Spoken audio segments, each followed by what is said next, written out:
Bismillahirrahmanirrahim. Assalamualaikum warahmatullahi wabarakatuh. Saya Humaira Oktariani dari kelompok 8 bersama dengan rekan saya Ahmad Rosyidi Abdullah. Saya akan mempresentasikan mata kuliah taksonomi tumbuhan tak berpembulu dengan judul Divisi Bryophyta pada muski atau lumut daun.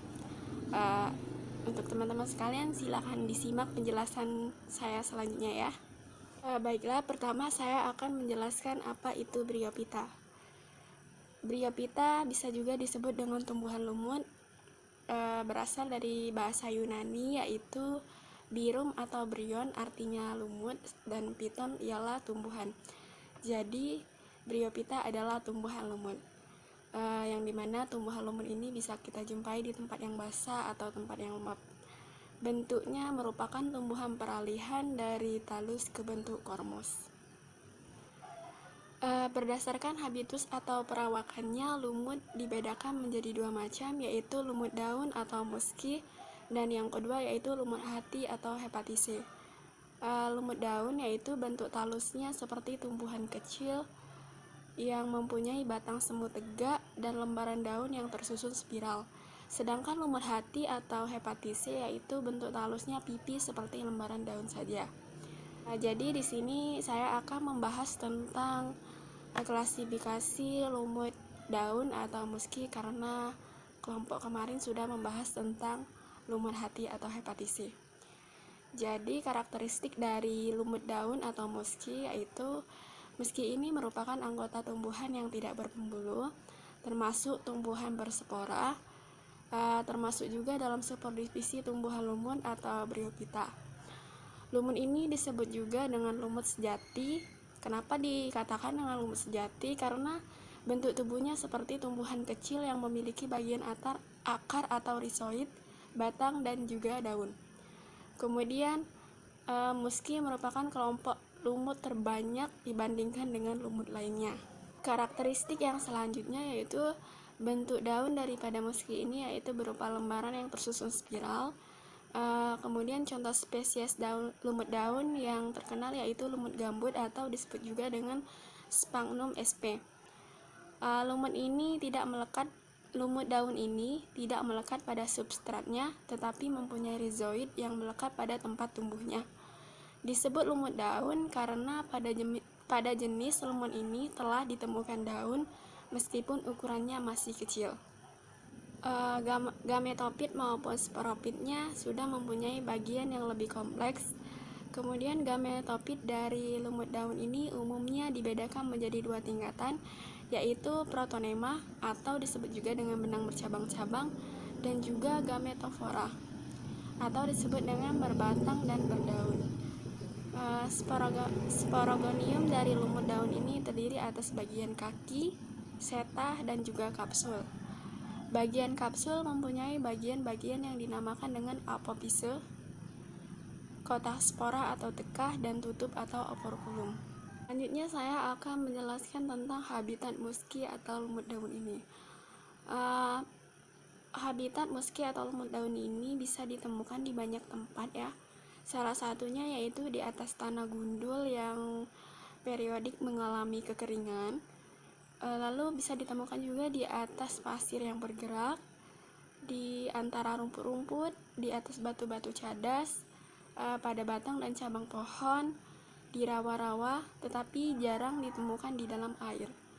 Kebanyakan lumut ini ditemukan di rawa-rawa yang membentuk rumpun atau bantalan yang dari tiap-tiap tahun tampak bertambah luas, sedangkan bagian bawah yang ada di dalam air mati, berubah menjadi gambut yang membentuk tanah gambut.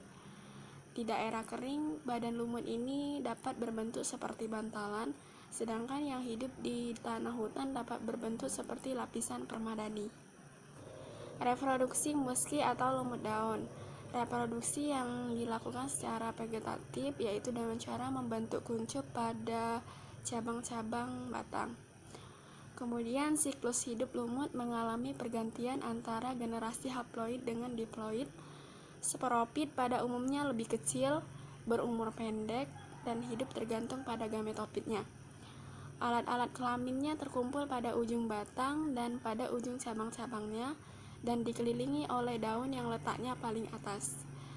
Alat-alat kelamin itu dikatakan bersifat banci atau berumah satu jika dalam kelompok itu terdapat kumpulan archegonium dan antheridium terpisah tempatnya.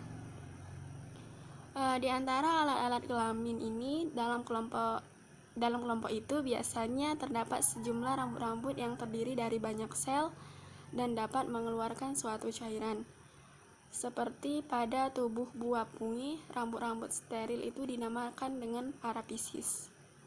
Selanjutnya, saya akan menjelaskan tentang metagenesis musky atau lumut daun.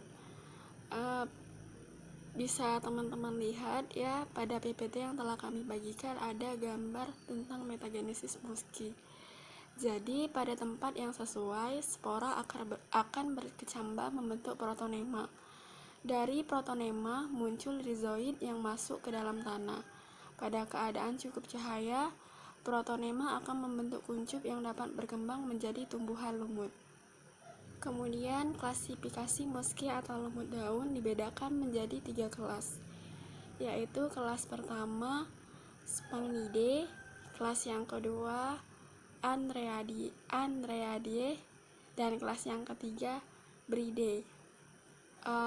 Pada kelas pertama atau Sphagnidea, yaitu subkelas yang paling primitif dalam kelas Bryopsida. Bangsa ini hanya terdiri atas satu ordo, yaitu Sphagnales. Lalu kelas yang kedua Andreaidae, yaitu bangsa ini hanya terdiri satu ordo, yaitu ordo Andreales, satu famili, yaitu famili Andreaceae, dan dua genus, yaitu Andreae dan Neuroloma. Dan kelas yang ketiga atau Brydeae merupakan subkelas terbesar dari lumut dan sering dinamakan dengan lumut sejati. Contohnya yaitu Polytrichum common dan Eubalus acrocarpi. Nah, itu saja penjelasan tentang divisi Bryophyta pada musky atau lumut daun dari saya. Penjelasan selanjutnya akan dijelaskan oleh saudara Ahmad Rosyidi Abdullah. Terima kasih kepada teman-teman yang sudah menyimak penjelasan saya. Semoga dapat memahaminya. Saya akhiri. Wassalamualaikum warahmatullahi wabarakatuh.